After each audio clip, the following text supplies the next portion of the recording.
Give us a C, coronavirus. Give us a no, oh no. Give us a V, I'm very scared. Give us an I, isolated. Give us a D, she misses the D. 19 months in quarantine. Look at the state of you. What is wrong with you? Not very well. Oh, you're such a sickly child. Like, I would say, like, at least 20% of historic Stage Door Athletic episodes, you've been ill or grumbly or something. Look at the state of you. What's wrong with you? I got COVID. Have you got COVID? You're very susceptible to COVID, aren't you? I am actually, Yeah, got very sensitive lungs. It's pretty rough, this one, actually, I'm not going to lie. Is it? Yeah. Do you want to alarm listeners with symptoms, or is it a bit too much? I mean, it's still a mild illness, but I would really not suggest getting this one. It's not very nice. Oh, really? What variant are you? Do you know? I don't know what variant Jack is. I've slipped through so many. Got a few ideas. D variant. It's not very nice, so I've been holding bed for 4 days now. It's not great. Have you? Yeah, I haven't. That's fucking grim. Oh, it makes for a podcast recording, though, at least. Oh, it really does. I'm really trying my best. I know, you did, in fairness, say I'm quite ill. How are you, James? I haven't seen you for yonks. Yeah, how's Jimbo? I'm doing all right. I've missed you both. I've just been so busy. I know. All busy, gallivanting off, doing our independent lives. Yeah. Oh, it's hard, isn't it? And how's Dyke House? It's very, very good. Going to have a new manager soon. Called. Is it going to be you? It is going to be me. Yeah. The boss man. Yes, He's the landlord. Yeah, free beers for the Clubhouse boys. Yes. And is there 10% off if someone shows you a follow on their preferred podcast platform? Yes. Yeah, absolutely. Sorry, that that'd be excitement great. made me cough. Yeah, don't make him laugh too much. He'll cough his guts up. But... Yeah. Oh, that's great, James. That's a good, exciting new chapter. Mate. Thank you very much. Are you going to insist on your staff calling you a particular title or name or anything? The governor. I do like, to be honest, I have always liked the term landlord that Jack. Yes. That just sounds very cool. Yeah, He's James, the the pub landlord. Yeah. Well, I mean, some comedians have made careers out of it. Why not? Yeah, Mal Murray, hasn't he? Yeah. And in terms of, like, football clubs, everyone says the gaffer, don't they? People go, oh, gaffer, do you mind if I'm like... Maybe you could, just link the sport theme into the pub and just insist that everyone calls you gaffer. Yeah. He's the gaffer. Will very much be a Brighton pub as well. Is it? In terms of football, yeah. No other teams will be allowed in. Yeah. I think. What is the sort of typical demographic of the Dyke House? Without offending them, obviously, just tiptoe through this. To be fair, there's sort of two demographics. You've got the sort of white, middle-aged to old men and women, and then we also have quite a few Indian families in the area that come in as well and enjoy a nice drink. So those are the two sort of demographics, actually. Yeah. And for listeners who might be in Brighton, whereabouts are you? Sort of slightly towards the outskirts, so in the Preston Park area of Brighton. Yes. If anyone's nearby, please come in and pop in for a drink. We're very friendly. Oh, free drinks. Cool. Yeah, free drinks. I heard on free James. drinks, so... Yeah. For you two. Oh, right, okay, sorry, not very- for everyone. Yeah, your profit margins will go down then, I suppose. Yeah. And besides COVID, how are you, Loxton? Good, yeah. Obviously, past 4 days I've been holed up, but I literally, when I came down with this, I was playing football. Were you? I was playing football on Monday this week, and then, like, about 40 minutes into the hour, I just went, whoa. Oh, really? I don't feel right. Then, like, came home and just descended into sort of fever madness. Oh, no.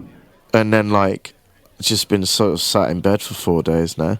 I've watched so much television, it's been great. Have you? Celebrity I Traitors. have. I've read a lot. I've read some Shakespeare, actually. Have you? What did you read? I've never read it before, and I want to be seen for Puck next year at the Birmingham Rep. So Oh, yeah. I read Midsummer Night's Dream, and then I watched Judi Dench's version of it. Yeah. Well, no, she didn't direct it. Peter Hall directed it.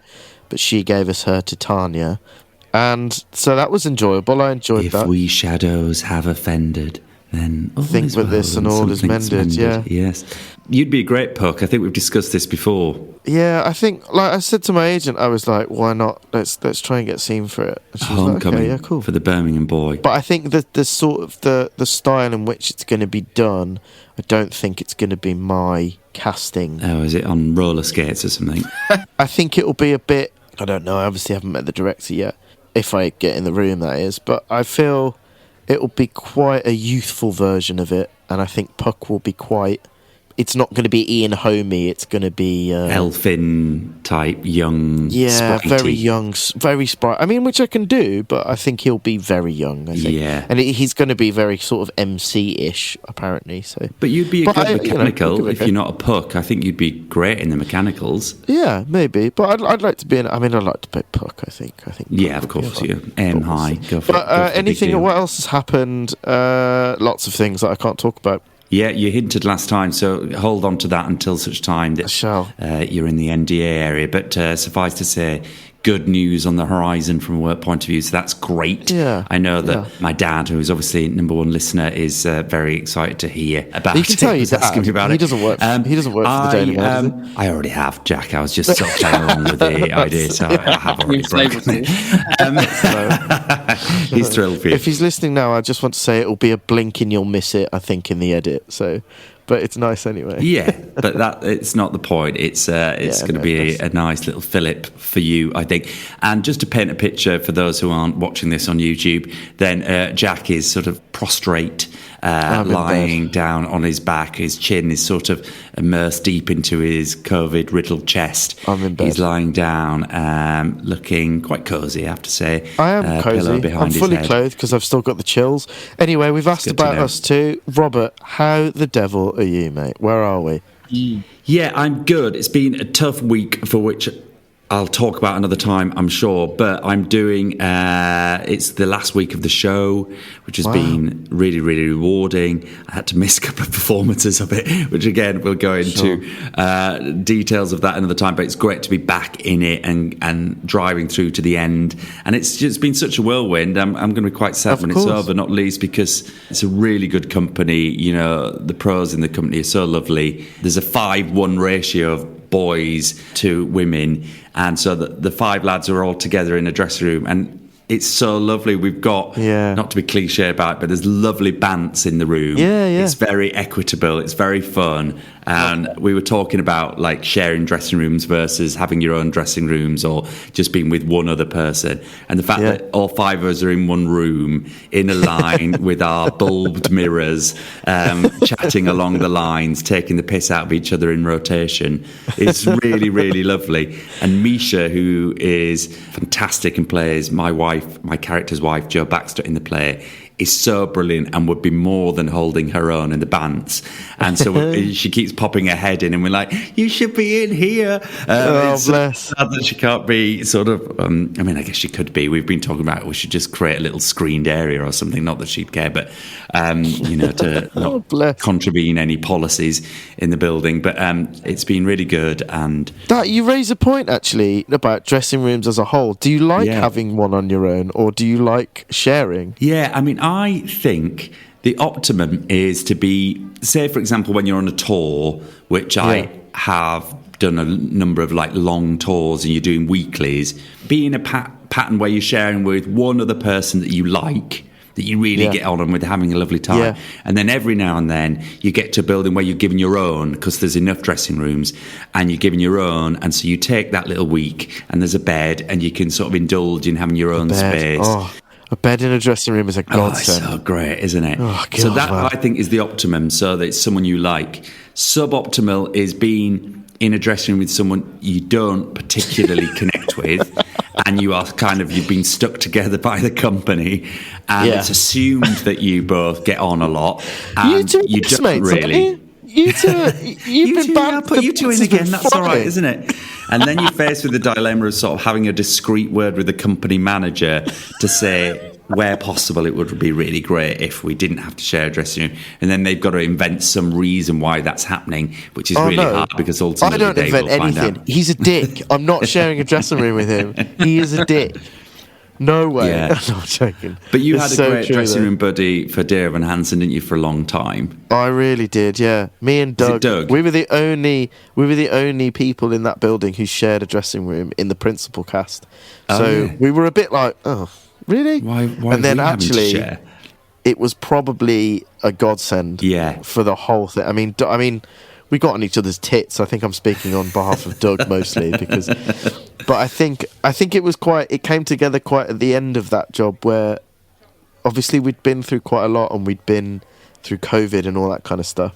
And we Yeah. both just sat there with a beer and had a little weep together, which I thought was Aw. very, very lovely. And he's a godsend, that man. Nightly, you sort of sat and had a weep. Was this part No, of a not pre-show? nightly, Oh, no. just when you were back to say that. Just at the Sounds end, like yeah, the quite a last depressing bit. No. environment. Yeah, it was such a bad. No, I'm joking. It was lovely. Yeah. But yeah, I think if you share it with someone who you really do love and get on with, you have kind of license to have a bit of more of a laugh, I think, and it becomes Yeah. like you're sharing an apartment in the centre of London together. Yeah. And that's essentially what it is. Like, we set up a telly and PlayStation. We made a little putting green. We bought up a couple of putters.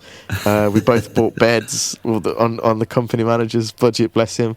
And then we even had a deli. I would go to Borough Market every Monday and fill up the deli stall in our dressing room with charcuterie Yeah. meats, cheeses, nice breads, pickles. Yeah. It was brilliant. I had a lovely time with him. Yeah. Yeah. But yeah, on your own, I don't think I'd like. I've done it once and I didn't really like Gets it. a bit I think lonely, doesn't it? it gets a bit lonely, and I also think that that half-hour call before you go in, I think it's nice to not be on your own Yeah. and remind yourself that you are in, a production that has many cogs and that we're all working Yeah. together. We're greater than the sum of our parts, as Rob Yes, Shaw Cameron excellent says a lot. phrase. So I think But it's quite also, important. who the hell do you bitch to? Exactly. Who do you I mean, bitch which to? is a major part of any dressing room Major environment. part. You've got to be able to slag off see- other company members. Did you see what she did in Act I 2, can't Scene believe that. 3? Yeah. Could you believe that? Yeah. That I don't think I've never seen anyone peel a banana like that, and certainly not as quickly as that either. That was not in rehearsals. Have Stuff you like that, have yeah. you been given a program yet? Can't believe it. They haven't dropped a program off. Can't believe it. No, no programs. Have you seen the I know. comp prices as well? They're not comps. I know. Unbelievable. The I'd company rather they rates are just did a ridiculous. cheaper flat rate. It's ridiculous. How I many totally comps agree have with you. you I'm with got? you. I'm Yeah. with you. Oh yeah. Yeah. Oh we've had hi, all how are those you? discussions. Come on in. We're not talking Yeah, about no, anything. cool. Come on in. Yeah, it's good to see you. Yeah, we've had so many of those conversations this week. It's great. And I know I can't even say this out loud because it might be part of our listenership now, but yeah, it's been great. And so really, Keep that really, in. That's funny.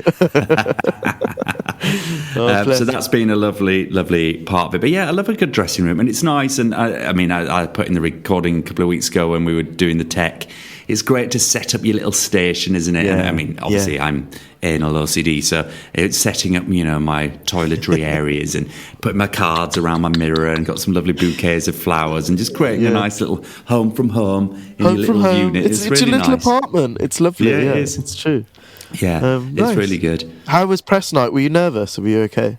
I was quite nervous on press night because obviously Rob Baxter, I'm playing, was in that Yeah. evening Yeah. with his wife Jo, but it was made way easier by having gone in that week before and done the interview that we released last week. Of course, yeah. So just to have that sit down, spend some time with them. And we made a nice connection. So I think that made it really easy. But there were loads of players and they've been coming throughout the run.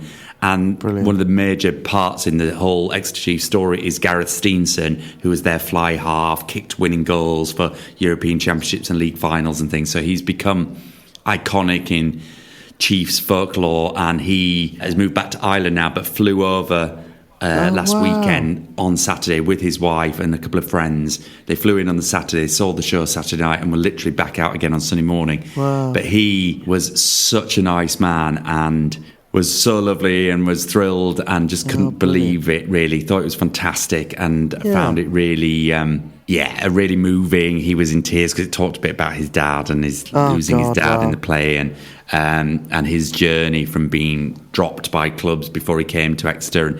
And I was chatting to his wife afterwards, and she was like, "Oh my God, we've just seen our life on stage." Yeah. It's a very, very surreal experience to relive all of that. So, I mean, that's been many of the players' experiences. They've come along. They've been really To be a part of that for you and as a company as well, that must be so I'm trying to find the right word that doesn't sound narcissistic and sort of self-involved, but I mean, what a privilege to be able to sort of give that back to people who are in the audience. You know, that's what theatre's about anyway, right? And to make universal stories. But when you've got the people who are being talked about and affected by in the building, in the audience, to be able to, you know, hold the mirror up to them and let them relate to what their lives are, that must be incredible, powerful experience. Good on you, man. And obviously those characters who are depicted, absolutely it's that. And then just more broadly, the audience, there are people sat in the audience in their Exeter Chiefs shirts or trackies who are season ticket holders or fans who were at these big games, who are reliving those moments again. I mean, there's a moment where because there is a banking of seating on the stage area opposite the main bank of seating, so it makes it feel like a stadium. And I go up the stairs to the top of that and do some speeches in and amongst the audience as though I'm sat watching the game or stood watching the game. And so I'm literally, you know, centimetres away from some of the audiences. And there was a guy, an older guy, who when we go into the games of the Championship final and then the European Cup final, in both occasions, you know, because there's a stadium announcement, welcome to Twickenham for today's game and all that sort of. And the guy sat there and he patted his thighs and he was like, here we go. And it was like he was at the game and he was clearly reliving it again. And as you say, I mean, really good theatre speaks to that audience and tells stories that they can relate to and affect to. And obviously there are stories that are more universal, but this is so specific with universal themes around, of course, you know, overcoming odds and unity and teamwork and all that sort of stuff. But if you were directly reliving some of these moments, either as players or you were in stadiums as fans, it's really, really great. And there's a beautiful line actually in the play, as COVID has become a theme for today's episode, but the European Cup final was played during COVID when they won it, and it was played in an empty stadium in Bristol. No. And so there's a lovely line where the owner says, just before we dramatise the final, he's addressing the audience as the owner and says, it always saddened me that we never got to play that game in front of our fans, but I guess this time we will. And then we cut into the game. And it's so lovely because, you know, the audience then get to see, you know, the dramatisation of the final. That's it's a really lovely line. Yeah, I mean, what a writer Ashley is so good. Great script, So really, it's a really, really lovely moment. Would you ever write a play about Leeds? Well, I think there was one last year actually at the West Yorkshire Playhouse, or the Leeds Playhouse as it back is now. I think there was a play, and I think actually Dear England that we've spoken about before, the play by James Graham that's about Gareth Southgate's tenure as England manager and changing the culture. Yeah.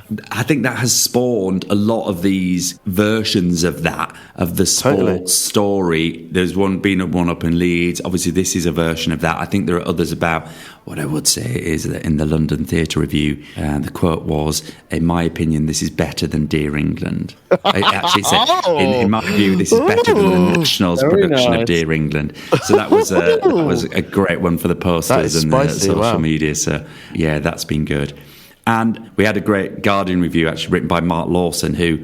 And this is not my opinion, obviously, but it has been said that he can be quite grumpy in his reviewing and relationship. But he was very effusive. It's not my view, obviously, Mark, if you're listening. But it has been said by other people. And he gave a great 4-star review in The Guardian and was very positive and glowing about it all. So that was good as well. So it's nice to get that press.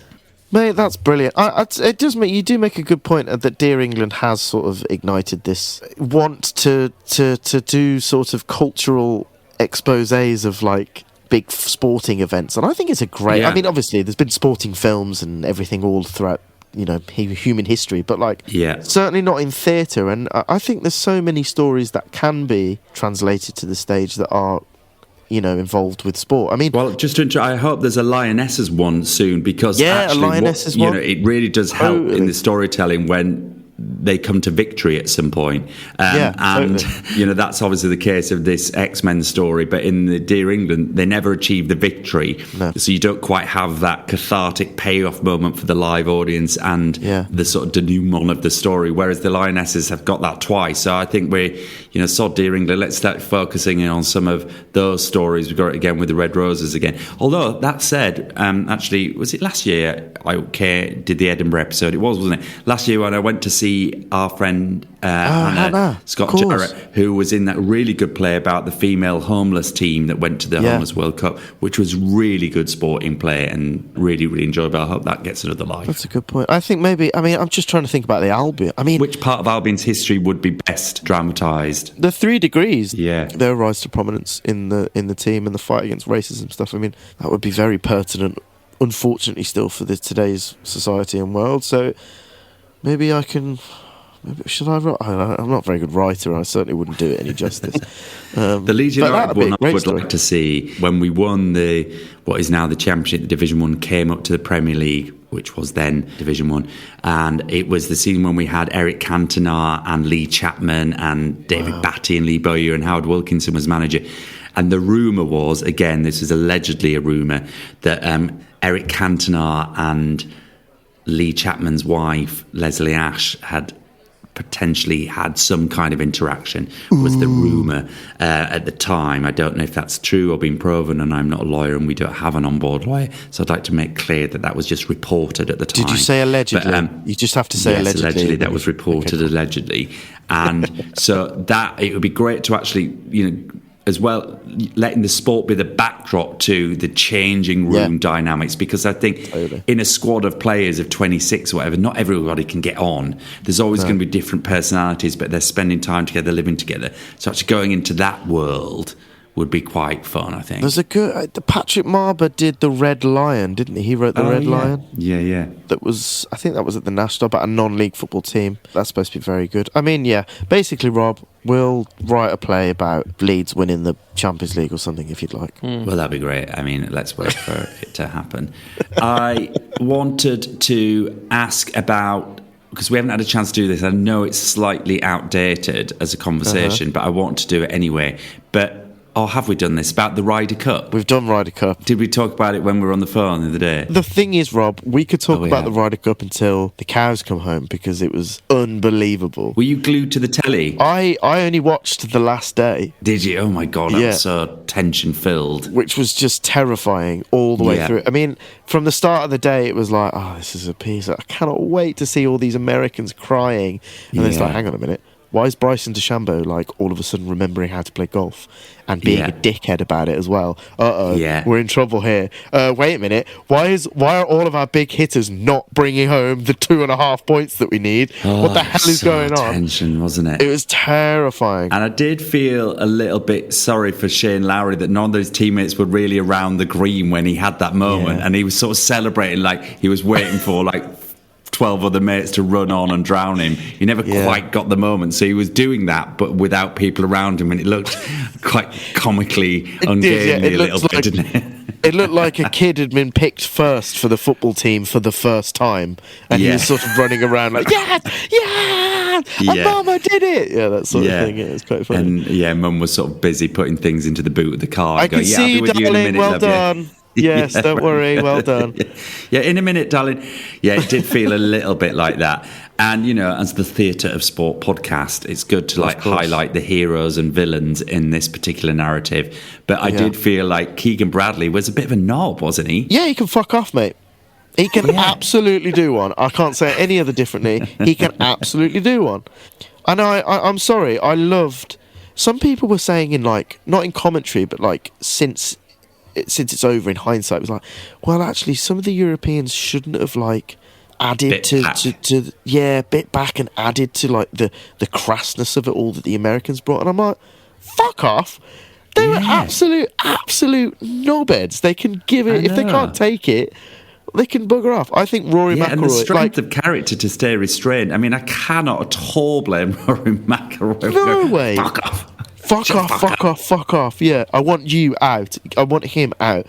Shut the fuck up. And even in when they'd won, one of the guys was like, how does it feel to tell the crowd to shut the fuck up and then proceed to putting the ball 2 feet away from the pin. And he just, in his reply, went, very fucking good. And I'm like, yes, Rory. Yes, Rory. As you should, mate. Absolutely brilliant. But yeah, I mean, I think if they're going to bring it, you've got to expect it back. And they are. I think we said this in the last episode or when we spoke about the Ryder Cup before. Americans just don't have the experience of being a unified nation in team sports around the world internationally. They just don't do it. All of their teams are, all their sports are just very kind of franchised and individual and regional and state, you know, all that kind of stuff. They never compete as a team, a national team around the world. So when they play golf, they try and be, you know, like we've got the Europeans, the French, the English, everyone. We all have so many years and experience of chants and the banter in the stands or in the bleat and all that kind of stuff, and they try and make it in like seconds, and it's really quite embarrassing actually, the Americans. But well, there goes another nail into the coffin of any future American company-owned sponsorship for Stage Athletic as a jacket. I mean, hey, I love the NFL. So far, America, listen. I love the NFL. I do how's love that the NFL. kicked off? The Bears. I want to talk about the Bears. We were 0-2 after 2. Obviously, we're now 3-2, man. We are doing okay at the moment. Caleb Williams is kicking up. Yeah. We've got the Saints this weekend, or last weekend at time of recording, so hopefully we won that. Yeah. If we did, great. If we didn't, not so great. Yeah. But the NFL, it's been interesting this year. Lots of injuries. 3-2 for non-initiated sports wank jargon talk means you've won 3 games, you lost 2, right?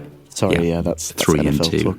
3-2. Yeah. We're 0-2 for Bears are 3-2 going into the weekend. 3-2. Yeah, here I am hating on American elaborate ways of saying nothing. Yeah, it's a bit annoying, but I don't know what it is about the sport of NFL. I'm quite enjoying the mechanics of it all and the drama of it all a bit at the moment. Is it fair to say, as an uninitiated, that it feels a bit more open this season? That it really does. There's a bit of space for someone to come and grab the moment. Yeah.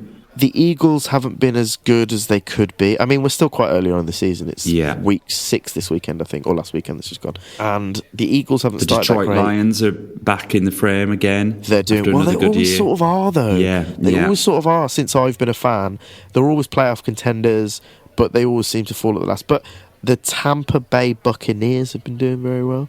Kansas City the Kansas City Sheeps. The Kansas City Chiefs haven't been doing well, haven't started as well. But again, there's been lots of odd matchups and very not as good, like players who played for, like Saquon Barkley, for example, killed it with the Eagles last season. Has been quite poor so far. Your Dolphins are doing absolutely awful, by the way. They are doing awful, but they keep losing by 3 or 4 points. Like, they're in games. Like, a lot of results have been like 30-27, 29-25. Like, they're getting much more in the game, but they're not converting to victory. So it's going to be another poor year, sadly. Well, we'll see. I mean, the Bears won't get anywhere near the playoffs, but I just want a winning record. I can't speak today. I've got COVID. Sorry. I want them to. Yeah, I've got COVID. I want to have them to have at least have a winning record this year. So yes, that'd be great. Crossed. Anything else? England football? Well, I've qualified for the World Cup. It's been sort of an interesting few weeks, hasn't it? I think an interesting few months for Tuchel in the sense that he was sort of, you know, where's the identity? He's ruined all the legacy that's been built, and then that seems to have all turned round, consolidated. Well, did you hear all the fans a bit of a giving team him mentality? Shit yeah, I thought that was quite funny. I thought it was great, and like, I hope it was. So where do you stand on him criticising the Wembley noise in the first place? Well, like, why not? Wembley. The only time I've had an atmosphere in Wembley was when Albion lost to Derby in the playoff final, when England beat Germany in COVID in the Euros, and when England beat Germany, the Lionesses, in the final. Those are the only 3 times I've seen Wembley with an atmosphere. Oh, and Coldplay. Oh, Coldplay was great. So I get what he's saying, man. Yeah, well, I think it's fair. I think fair due's got to be said out loud. I mean, he's a very different. He's combative, isn't he? He's uncensored. He's direct, and it's gonna. The consequence of that is that you're going to alienate people, including people in the team. It seems like, and so way back. I mean, will Jude Bellingham be at the World Cup? I hope so. He's one of the best players in the world. Yeah. I mean, look. I'm starting to like Tuchel more because I do like his sort of it's my way or the highway, and we're going to do this. And look, I've won near enough everything in European football apart from the Premier League. So he's a winner. So I sort of trust him, and I like it that he gives it back to the England fans, and I like it that the England fans give it him back. They were absolutely ripping into him at the Latvia game, and he was like, "Yeah, jokes, live it, bring it on." Yeah. You still weren't very loud at Wembley. Like, what do you want me to say? Do you know what I mean? But I feel like in the interviews I've heard with Harry Kane that there is still this mentality that, you know, they're not prepared to settle for anything less than going out there to try and win. With you the know, World none Cup, of this talking down that we've had historically in our life of, oh, let's see where we get. And it's like, no, we're semi-finalists, we're finalists of European tournaments. Let's get there. Let's go to the final. Totally. Final. Did you see Steven Gerrard on Rio Ferdinand's podcast? Yeah. I thought that was so telling. If anyone egotistical losers. Yeah. So if anyone hasn't listened to it or seen the video of it, Steven Gerrard and Rio Ferdinand are talking about the golden generation, as it were. So Lampard, Gerrard, Scholes, Beckham, all that kind of stuff. And then he was like, "There's no." He basically came out and was like, "Of course we didn't win anything. We were all egotistical losers. We hated each other. I hated going out. We weren't a team. We weren't a team. I can't be friends with anyone who plays for Liverpool, plays for Man United because I'm a Liverpool." And like those egos weren't left at the door. There was no camaraderie. There was no teamship. He even said he was like, "I used to hate going on international duty because I'd just sit in my room alone. There was no bonding. Like not when you see." He was like, "Now they're all in like swimming pools with inflatables, and you've got Saka being mates with Kyle Walker, and Liverpool and Man United players are just best mates, and like that's what it should be all about now." And look at what's been happening to the England squad. Like we've been in finals and semi-finals and stuff. So I think Tuchel will carry that on, and I'm glad that Harry Kane is sort of keeping that mentality going as well. And he's in great form. I mean, he's so consistent. It's so underrated. He's the best. He really is. He's so good. It's the sign's good. It's great to be there. It means that, you know, I'm in a real dilemma. I want to seize the opportunity to go to the World Cup, having got a great friend who works for FIFA and can get tickets. But I feel like I wish it wasn't in America. I just don't want to condone America. But now we're qualified. He who shall not be named, he will be there all the time as well. Every single opportunity, he who shall not be named will be there. And anyway, let's not get political, but he's a twat. Did you see him like at the FIFA Club World Cup when he's on stage on the podium? As someone who'll be applying for my American visa, Esther, I don't condone or support necessarily what Jack is saying, and I think if the American government want to come after with my Prime Minister, I'd just like to thank Mr. Trump for all he's doing. He doesn't mean any of this. Ladies and gentlemen, I love him. I love the guy. He doesn't mean any of this. Donald Trump is an excellent. I need to work on my. That Starmer was starting off well. I was starting. Yeah, I need to get back into it. So you've got a performance. I've got a performance. I need to go to theatre because actually my dad is en route right now from York to come and see the show tonight, which is I'm thrilled about. Looking forward to seeing him. Wonderful. We'll go out and get a bit of food, and then into the weekend. Got a bunch of mates coming to see the last show, which will be great, and then next weekend and next week's episode will be not live, it will be me going to Wembley to see Great Britain or England versus Australia in the Rugby League, the first of a 3-match Ashes series. Ashes haven't taken place for a number of years now.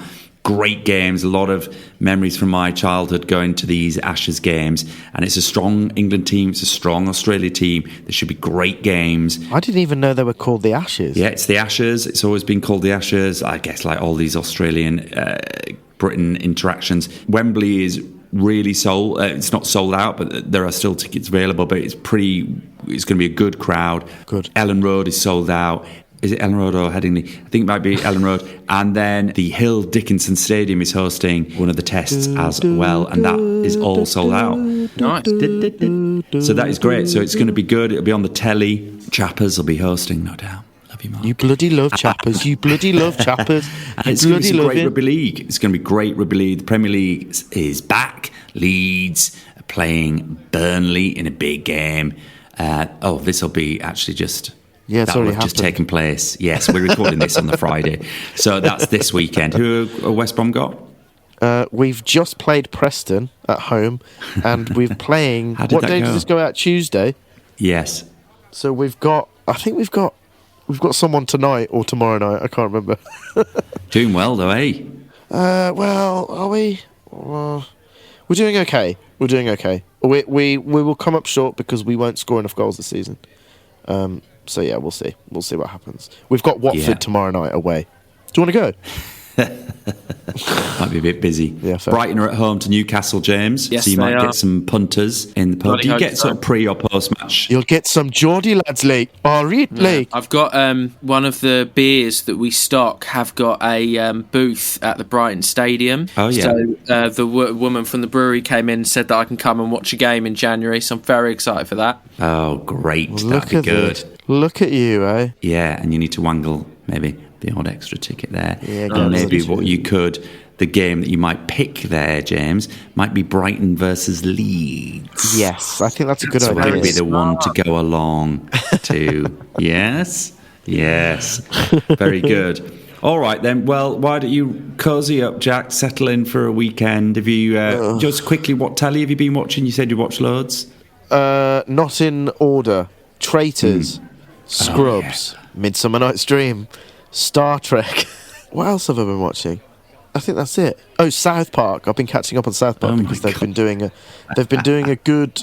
I haven't watched South Park for ages, but they've been doing a good Donald Trump ripping into, so I've been enjoying that quite a lot. Oh, great. James, do you screen the yes. traitors in the pub? That's a really good idea, but no, we don't. I've been watching it at home, and I've I been think loving you should it. do that, a little traitors watch. You might get some people down, you know. I might do the final. Yeah. I might see the trailers. Oh, well, let's have a proper catch-up on traitors a couple of weeks' time when it's emerging. But there's so much chat around that. It's great. I've only watched the first two, but I need to catch up on this Yeah, me week. too. I've only watched the first two. All right, well, cozy up, Thanks, Jack. mate. Congratulations, James, on your imminent promotion. Hope that's Yeah, well going done, well. Jimbo. And I'll be coming from Wembley next weekend with some mates, and my dad actually again coming down to watch the game, which will be good. Bit of rugby league, and then we'll catch up again in the clubhouse soon. Can you pass me a honey and lemon, please, with a shot of brandy in it? Oh yeah, that'd be good. I don't feel very well. I don't know how long that honey will have been behind that bar, but we can get some for you. Does honey go off? It doesn't go off, honey, does it? Doesn't go I off. don't know, just scrape the dust and the fag ends out of it, it'll be alright. And if you wanted